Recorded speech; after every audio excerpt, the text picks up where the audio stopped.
Some of you are going to be out in the field collecting data, and some of you are going to be doing experiments in the laboratory. But all of you will be disseminating your knowledge in order to share it with others.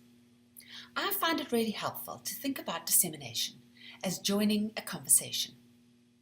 When you enter a room and you find a bunch of people standing around talking, you don't just barge in and start talking, do you? Well, not if you want to have any friends, you don't. It's far more likely that you'd take your time. You'd listen to find out what the topic of conversation is. You'd figure out what's already been said on the issue and where the conversation's going.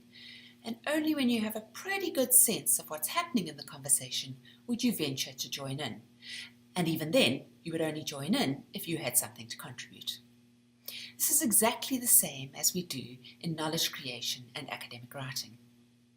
Before you can launch in and share what you've been up to and what your current thinking is, you need to spend a fair amount of time immersing yourself in the literature. You need to know what the current debates around your chosen phenomenon are.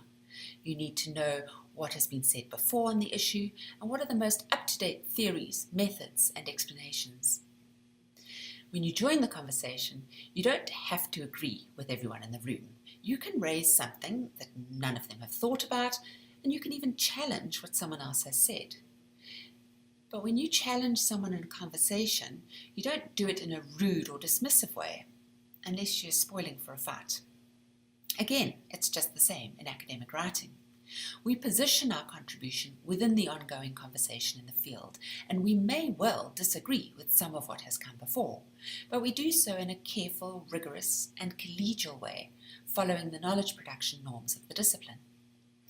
If we simply dismiss what has come before in a rude way, or without any clearly articulated explanations for dismissing it, we're very unlikely to get our contribution published or taken seriously. The idea of knowledge dissemination as joining a conversation has a lot of implications.